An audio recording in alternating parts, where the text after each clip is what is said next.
Assalamualaikum warahmatullahi wabarakatuh. Baiklah, kami dari kelompok 2 ingin mempresentasikan hasil diskusi kami, yaitu bisnis model kanvas UMKM pizza saus barbecue.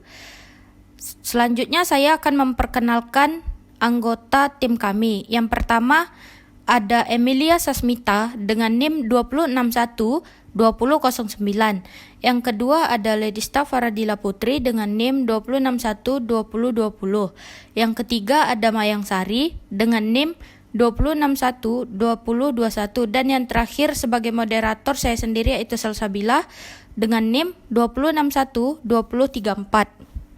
Kemudian kita akan masuk pada BMC atau Business Model Canvas dan berikut penjelasannya.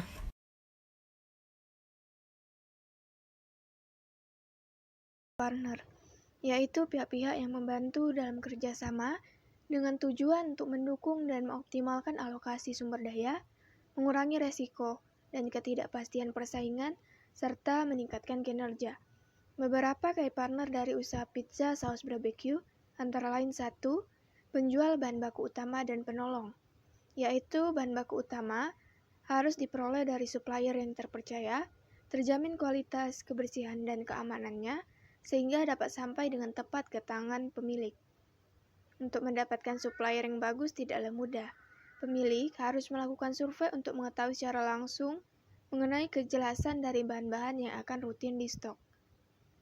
Sedangkan untuk bahan baku penolong, bisa didapatkan dengan mudah dari pasar modern, yaitu swalayan. Pemilik dapat mencari swalayan dengan harga jual termurah dan rutin melakukan pembelian di sana. Jadi, untuk bahan baku utama didapatkan dari supplier, sedangkan untuk bahan baku penolong didapatkan dari swalayan Pinang Lestari yang banyak diketahui sebagai tempat dengan harga jual termurah. Yang kedua, penjual packing, yaitu untuk packing didapatkan dari Shopee, karena harganya lebih murah, dapat langsung diantar ke lokasi, serta mempunyai potongan harga, sehingga lebih menguntungkan bagi pelaku usaha. Untuk packing, di daerah Tanjung Pinang sendiri sulit didapatkan, dan tentunya harganya juga mahal.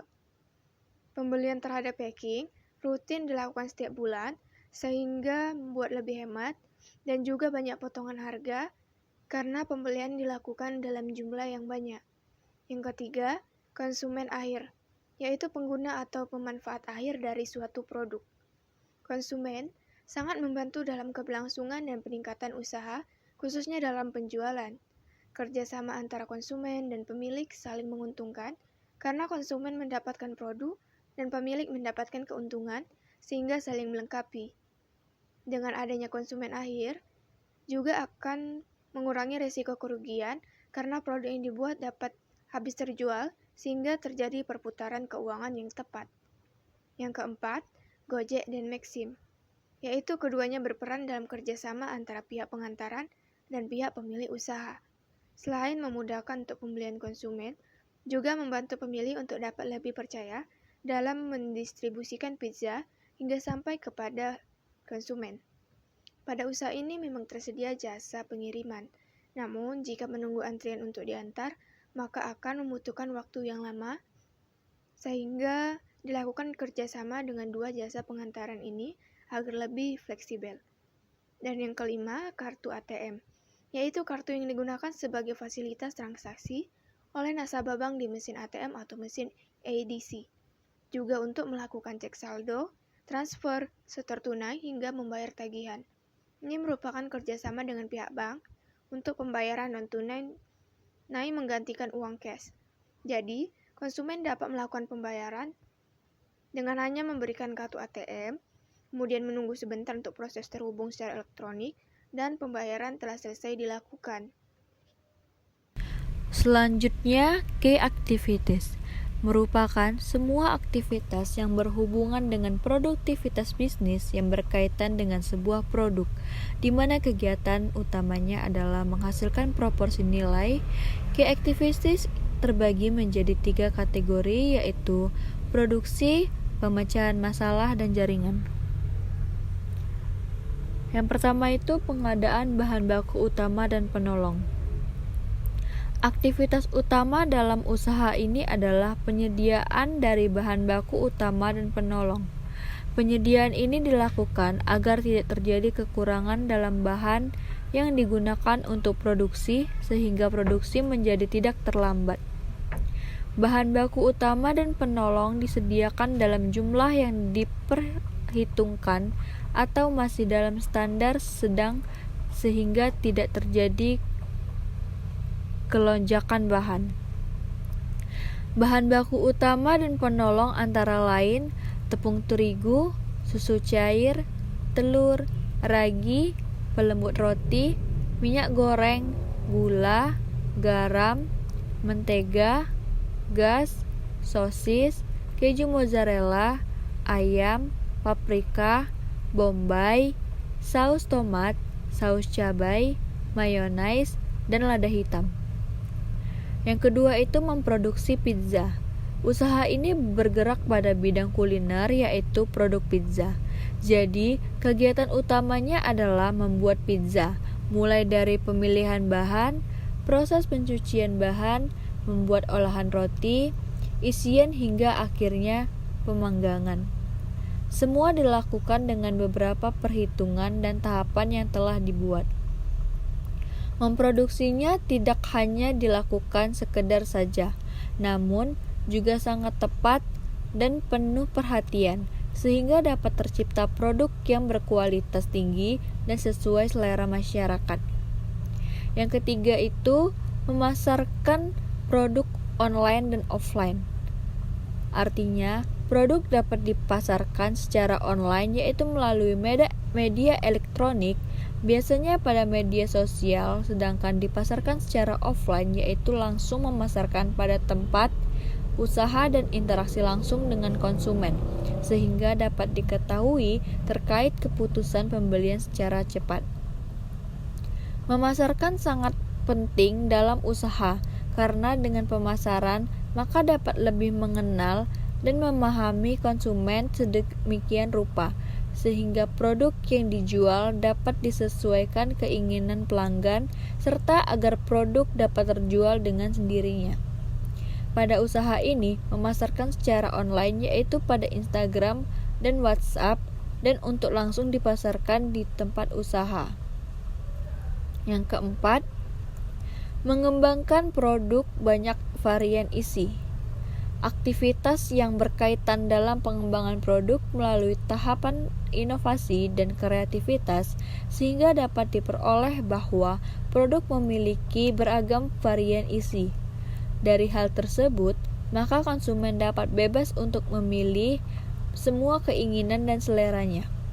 Proses pengembangan produk tidak mudah dan butuh beberapa waktu agar tercipta rasa yang sesuai. Pengembangan produk ini dari satu rasa menjadi tersedia 4 rasa. Yang kelima yaitu memberikan pelayanan ramah dan memuaskan. Artinya, usaha ini dijalankan dengan memperhatikan beberapa hal penting, yaitu seperti bagus dan sesuai dengan standar konsumen. Salah satunya adalah memberikan pelayanan ramah dan memuaskan untuk konsumen. Hal ini memang sudah banyak diterapkan, namun perilaku yang benar-benar tepat masih sedikit. Dengan melakukan hal tersebut, maka konsumen dapat mengukur, dan jika pelayanan sangat memuaskan, maka konsumen akan senang untuk kembali membeli produk. Yang keenam, distribusi pengiriman produk ke konsumen. Artinya, distribusi merupakan proses menyalurkan barang yang dibuat dari produsen kepada konsumen. Tujuannya untuk memastikan keberlangsungan kegiatan dalam pengantaran produk agar dapat diterima dengan tepat kepada konsumen. Aktivitas ini dilakukan untuk memudahkan konsumen dalam membeli produk. Yang ketujuh, aktif di media sosial. Aktivitas selalu ada dan tersedia pada media sosial, yang artinya aktivitas secara online yang dilakukan dengan memanfaatkan akses dan data internet, sehingga jika diakses tidak ada maka aktivitas tidak berjalan. Pada usaha ini, Agar akun usaha akan selalu ada, konsumen dapat melihat, bertanya dan melakukan pemesanan secara langsung tanpa media lainnya. Aktivitas ini juga sudah tersimpan secara otomatis sehingga jika ditanya hilang maka dapat ditemukan kembali. Yang kedelapan itu penjualan dari rumah. Artinya penjualan yang dilakukan dari rumah dan tidak memerlukan tempat dalam memasarkan produk. Dengan penjualan ini, maka pemilik tidak pusing lagi untuk memikirkan berapa sewa tempat dan tidak repot untuk memindahkan produk ke tempat pemasaran produk langsung. Penjualan dari rumah dapat dilakukan dengan memanfaatkan ruang yang tersedia pada rumah sehingga tidak mengganggu aktivitas lain. Selanjutnya, saya akan menjelaskan tentang key resource, di mana sumber daya utama yang dibutuhkan oleh perusahaan agar bisnis dapat berjalan atau dapat dikatakan sumber daya utama yang wajib dimiliki. Yang pertama ada bahan baku utama, yaitu sumber daya paling utama yang dibutuhkan dalam membuat produk yang berkualitas adalah bahan baku yang bagus dan telah dipilih melalui beberapa proses.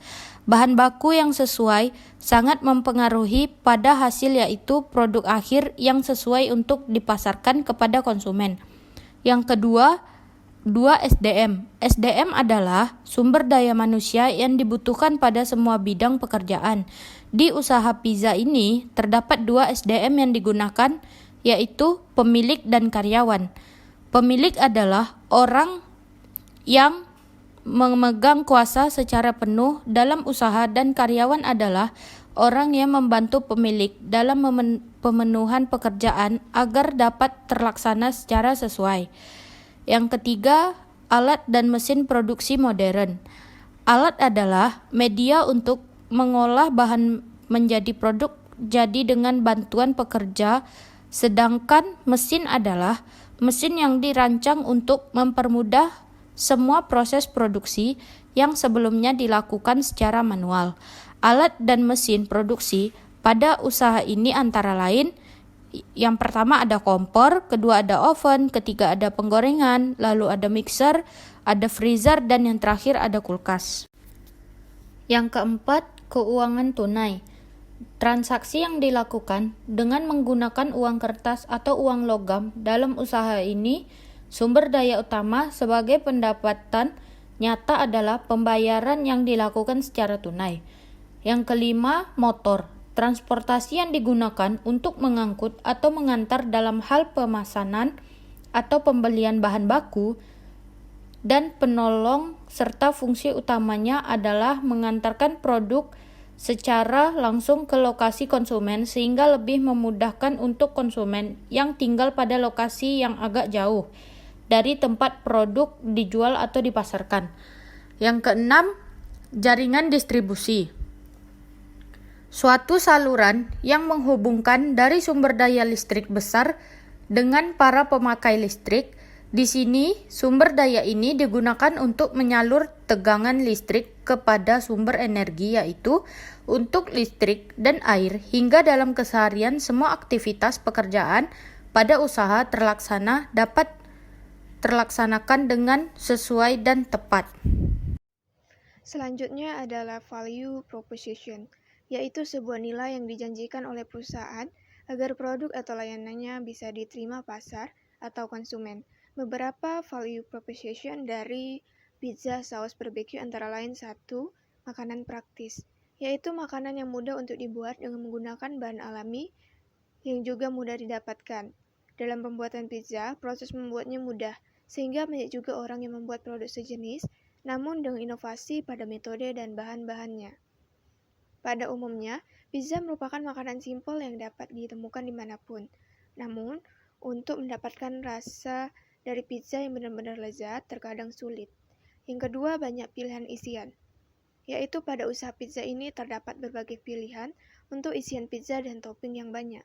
Konsumen dapat memilih untuk isian dan topping secara langsung, baik pembelian yang dilakukan secara offline dan pembelian yang dilakukan secara online, sehingga dapat tercipta kepuasan dari konsumen terhadap inovasi atau ragam dari produk yang umumnya jarang untuk ditemukan.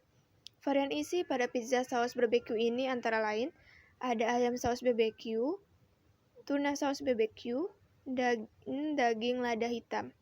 Yang ketiga, harga relatif murah, yaitu produk ini memiliki perbedaan dan menjadi keunggulan dibandingkan dengan produk lain, yaitu harganya relatif murah sesuai dengan porsinya.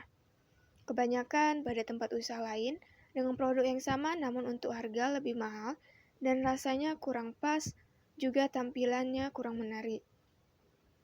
Sedangkan pada pizza saus BBQ ini memiliki rasa dan ukuran sesuai dengan selera konsumen dan juga kantong konsumen sehingga membuat banyaknya pembeli. Yang keempat, produk baru, yaitu jenis pizza yang dibuat adalah inovasi baru yang diciptakan oleh pemilik. Walau terlihat sederhana, namun produk ini merupakan resep baru yang hanya dimiliki oleh pemilik. Varian isi untuk produk juga merupakan inovasi dari pemilik, sehingga berbeda dengan milik orang lain. Pizza ini banyak disukai karena tampilannya mini, namun rasanya lezat. Yang kelima, pelayanan online dan offline, yaitu pada usaha ini, pelayanan terhadap konsumen dilakukan dengan dua cara, yaitu online atau melalui media sosial, yaitu secara tidak langsung, dan offline atau dilakukan secara langsung di mana konsumen berinteraksi secara nyata. Masing-masing pelayanan mempunyai kelebihannya, yaitu untuk online, maka memudahkan konsumen untuk dapat melakukan pembelian tanpa harus datang ke tempat usaha. Sedangkan untuk offline, maka konsumen dapat langsung memilih dan melihat produk dengan jelas. Konsumen juga dapat menikmatinya tanpa harus menunggu antrian untuk pengantaran produk hingga sampai ke rumah konsumen. Dan yang keenam, pembayaran fleksibel, yaitu konsumen dapat melakukan pembayaran dengan cara yang mudah tanpa harus repot untuk membawa uang cash. Dapat juga diartikan bahwa dapat dibayarkan melalui beberapa bank secara tunai dengan menggunakan kartu debit dan kartu kredit. Dengan metode ini, maka konsumen akan lebih senang dan memberi pemilik banyak keuntungan. Yang ketujuh, kinerja responsif, yaitu pelayanan dari pegawai dilakukan secara cepat saat ada konsumen yang datang, atau jika ada pesanan maka akan direspon secepat mungkin. Kinerja dari pegawai sangat mempengaruhi dalam penjualan produk. Jika kinerja baik, maka pemilik akan senang karena dengan kinerja tersebut, maka penjualan produk dapat terlaksana dengan baik. Kinerja memberikan dampak positif terhadap usaha. Ke-8, menjadi produk best seller, yaitu jenis produk yang dijual merupakan produk yang paling banyak dibeli sehingga menjadi produk yang laris. Produk best seller dapat juga diartikan bahwa produk banyak mendapatkan nilai positif dari konsumen atau konsumen mengakui bahwa produk memang bagus. Kesembilan, merek sudah dikenal oleh konsumen, yaitu pizza memiliki nama brand atau merek yang menjadi ciri khas dan membedakan dengan yang lainnya. Lokasi yang mudah ditemukan juga mendukung produk agar lebih dikenal oleh konsumen.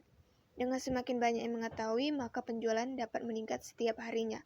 Dan yang terakhir, yaitu yang ke-10, yaitu produk dapat diantar. Yaitu produk dapat diantarkan secara langsung ke rumah konsumen, sehingga konsumen tidak perlu pusing untuk membelinya karena selain harganya murah juga tersedia pelayanan pengantaran produk. Produk dapat sampai dengan baik ke tangan konsumen dan aman, dan konsumen dapat menikmatinya tanpa harus perlu pergi ke lokasi usaha. Customer relationship, yaitu ada 1. Potongan harga 5 pembelian produk.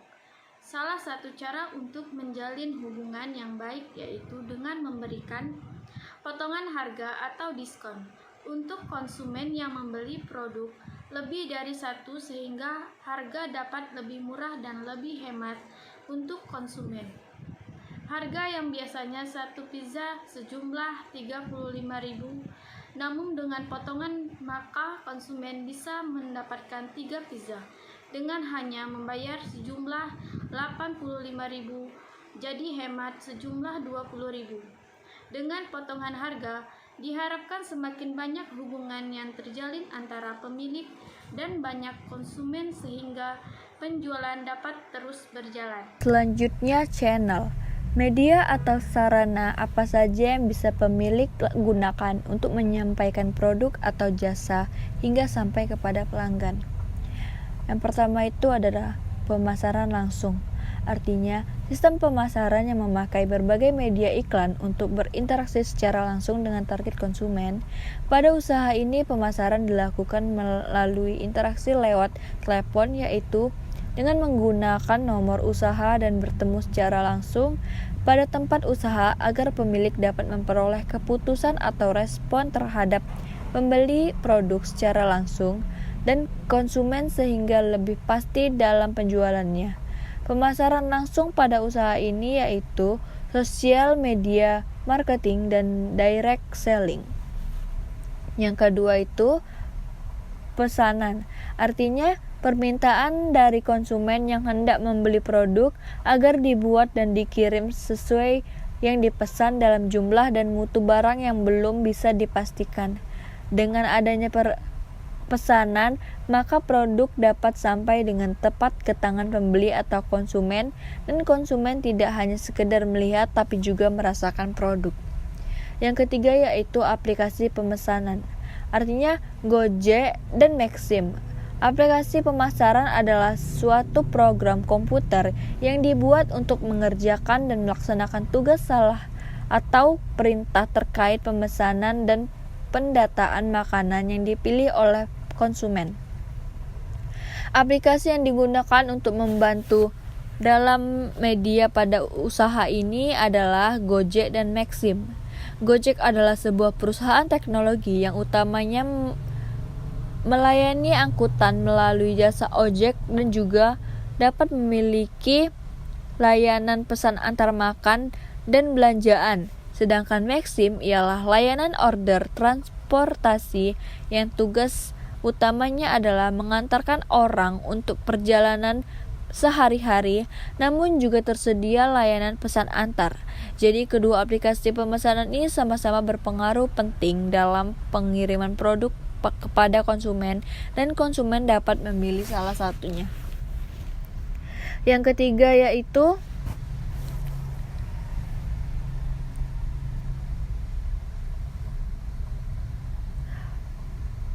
jaringan telepon dan media sosial, artinya Instagram dan WhatsApp. Jaringan telepon adalah jaringan telekomunikasi yang menghubungkan telepon yang memungkinkan panggilan telepon antara dua pihak atau lebih.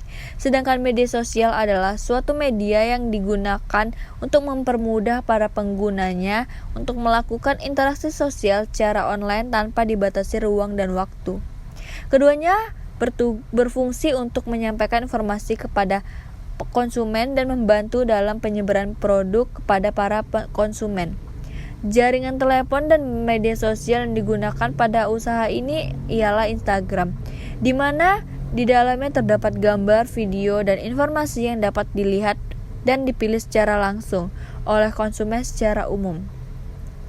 Dan WhatsApp juga sama. Namun bedanya informasi produk biaya dapat dilihat oleh sebagian orang yang memiliki kontak atau harus menghubungi tempat usaha ini terkait, dan biasanya informasi produk bersifat sementara karena tidak ada batasan dalam postingan informasi.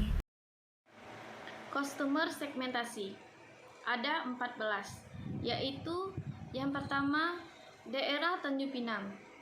Produk pizza saus barbecue hanya dipasarkan pada Tanjung Pinang dan masih dalam satu lokasi atau belum ada anak cabang, sehingga konsumen yang bisa membeli hanya yang ada di Tanjung Pinang.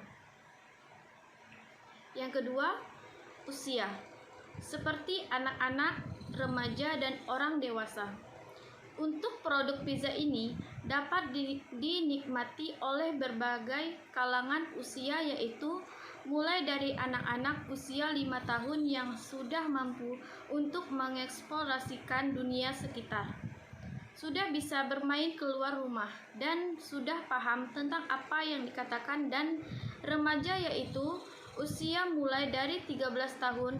Pada usia ini, orang sudah bisa dengan benar mencari tahu tentang banyak hal tetapi masih dalam lingkungan kehidupan sehari-hari. dan dalam pengawasan orang tua serta orang dewasa adalah tidak lagi anak-anak dan dalam usia yang telah matang untuk bekerja dan menikah.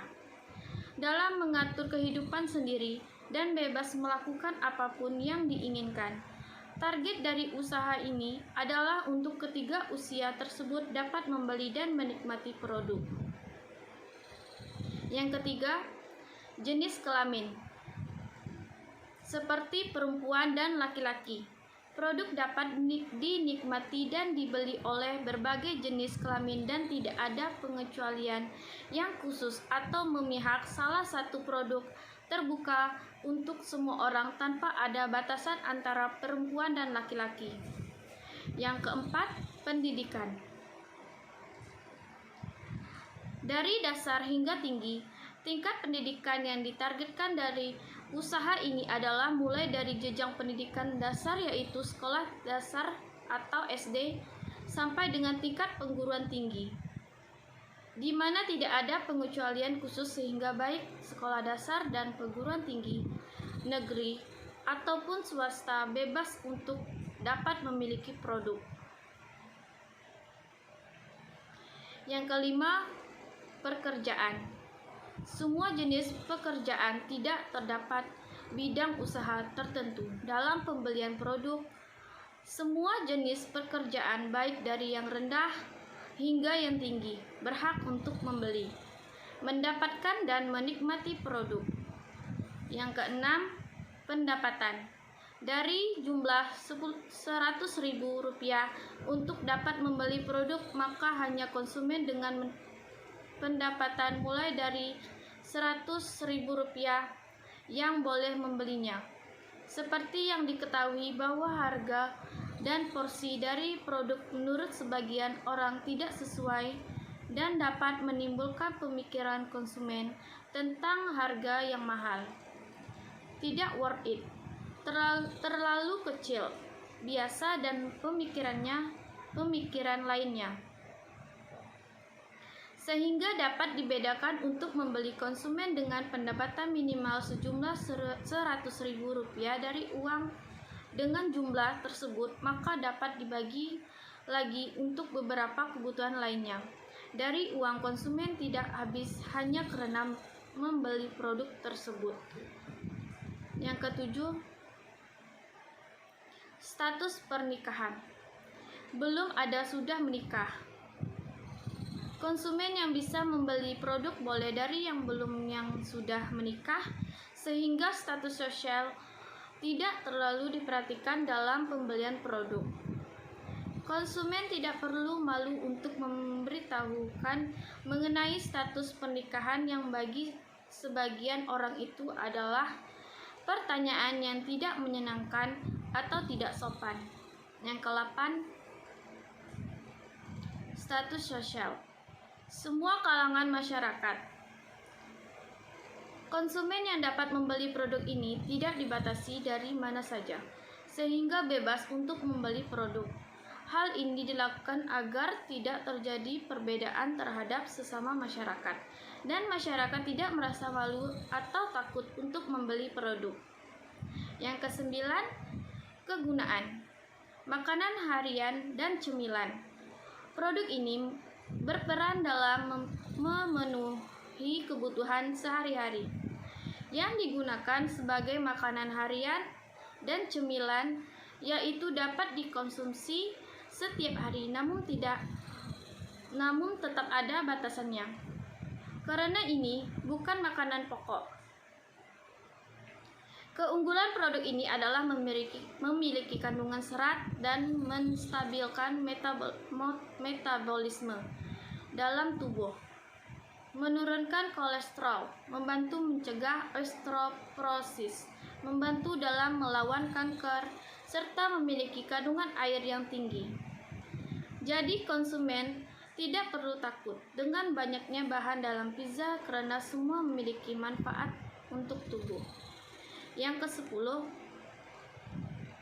gaya hidup. Lifestyles. Jenis konsumen yang dapat membeli produk pizza ini adalah yang memiliki gaya hidup bebas atau lifestyles. Seperti yang diketahui, bahwa pizza merupakan makanan cepat saji yang mengenyangkan, namun untuk harga tidak murah bagi sebagian masyarakat. Masyarakat yang gaya kehidupannya lebih mapan, mudah untuk membeli produk dan sesuai dengan jenis produk. Yang ke-11, ketertarikan, traveling dan memasak. Konsumen yang memiliki ketertarikan traveling dan memasak sangat cocok untuk produk ini. Traveling identik dengan alam bebas dan kehidupan yang tidak beraturan, dan pizza bisa dinikmati untuk kondisi itu karena fungsinya yang membuat lebih cepat kenyang dibandingkan dengan nasi. Porsinya harus banyak. Dalam pembuatan pizza, beberapa bahan dan tahapan identik dengan masa modern sekarang. Jika ditanya tentang pembuatan pizza pada masyarakat dulu, maka hanya sedikit yang mengetahuinya. Dan dari hobi memasak, maka akan ada kreativitas dalam inovasi produk. Yang ke-12, nilai. Seperti peduli. Nilai yang diharapkan dari konsumen terhadap pembelian produk pizza adalah agar konsumen dapat memiliki nilai peduli terhadap sesama masyarakat. Pedulinya berarti mereka mudah untuk berbagi kepada yang membutuhkan. Seperti yang diketahui bahwa konsumen yang membeli pizza adalah orang yang kondisi keuangannya lebih atau tercukupi.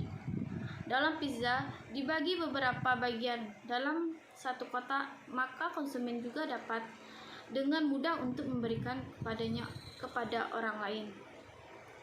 Yang ke-13, perilaku konsumen. Konsumen loyal adalah konsumen yang melakukan proses transaksional terhadap produk secara repetitif. Jenis konsumen ini perlu pemilik jaga dan pertahankan. Jika konsumen sudah merasa eksteks dengan produk, maka mereka akan sulit untuk membeli produk lain karena produk sesuai dengan kebutuhan mereka dan pelayanan dari usaha yang baik terhadap mereka. Jadi target untuk usaha ini adalah konsumen yang loyal yang akan setia pada produk pizza ini. Yang ke-14, loyalitas. Loyalitas lemah adalah di mana adanya keterikatan konsumen terhadap produk sehingga terjadi pembelian ulang yang tinggi. Konsumen ini membeli berdasarkan kebiasaan. Jadi konsumen dapat membeli lagi pizza karena kebiasaan sebelumnya, sehingga penjualan dapat berjalan dengan lancar setiap harinya. Selanjutnya yaitu cost structure, biaya yang mengacu pada jenis dan juga proporsi relatif dari biaya tetap dan variabel yang dikeluarkan secara rutin oleh perusahaan dibagi menjadi 6. Yang pertama, bahan baku utama dan penolong. Biaya yang pasti dan rutin dikeluarkan sebagai pemenuhan dalam terciptanya produk. Jika tidak ada bahan, maka tidak akan ada produk yang dibuat. Biaya bahan baku utama dan penolong selalu ada dan tidak dapat dipastikan jumlah yang akuratnya, karena kadang terjadi perubahan harga dan sulit untuk mendapatkannya. Jadi, biaya ini dilebihkan sedikit dari biaya yang pastinya. Selanjutnya ada revenue streams, artinya salah satu komponen operasional yang menunjukkan bagaimana cara bisnis mendapat uang dan dari mana mendapatkannya. Yang pertama, penjualan offline dan online. Penjualan offline adalah suatu metode penjualan produk oleh jaringan pemesanan dalam lingkup mitra usaha yang dilakukan secara langsung atau bertatap muka dengan konsumen dalam lingkungan non-retail. Sedangkan penjualan online ialah melakukan aktivitas mencari calon pembeli sampai menawarkan produk atau barang dengan memanfaatkan jaringan internet yang didukung dengan seperangkat alat elektronik sebagai penghubung dengan jaringan internet. Dengan menggunakan kedua jenis penjualan tersebut, maka pendapatan usaha dapat terus masuk atau berjalan. Pada penjualan offline yaitu pendapatan dapat didapatkan secara tunai atau cash, sedangkan untuk penjualan online yang pendapatan didapatkan melalui transfer atau tidak cash. Yang kedua yaitu ada penjualan dari mitra. Aktivitas penjualan ini melakukan kerjasama antara pemilik usaha dengan penghubung dari pihak mitra, yaitu Gojek dan Maxim, dengan tujuan untuk saling mendapat keuntungan. Kegiatan utamanya adalah mitra aktif dalam mendistribusikan atau memasarkan produk kepada konsumen, sehingga dapat diperoleh keuntungan atau pendapatan dari penjualan mitra. Yang ketiga yaitu ada modal pribadi, artinya modal pribadi artinya modal yang berasal dari pemilik usaha dan yang tertanam dalam usaha untuk waktu yang tidak terlalu lama. Modal ini biasanya hanya digunakan untuk pembelian bahan baku utama. Pada usaha pizza ini, pemilik menggunakan modal pribadinya sendiri dan tanpa bantuan modal dari orang tuanya untuk modal awal usaha pertama kali. Yang keempat yaitu ada modal pinjaman. Artinya modal yang diperoleh dari luar koperasi atau bisa disebut dengan utang yang didukung oleh warkat yang memiliki sifat seperti modal. Pemilik harus memberikan jaminan barang agar uang dapat diperoleh dan pemilik memiliki kewajiban membayar utang tersebut kepada pihak yang memberi pinjaman. Baiklah, telah selesai penjelasan dari revenue streams, maka telah selesai juga presentasi dari kelompok 2. Saya sebagai moderator dan mewakili teman-teman dari kelompok 2, mohon maaf apabila terdapat kesalahan kata atau penyampaian dari kami yang masih belum jelas. Terima kasih kepada teman-teman yang telah menyaksikan dan Assalamualaikum warahmatullahi wabarakatuh.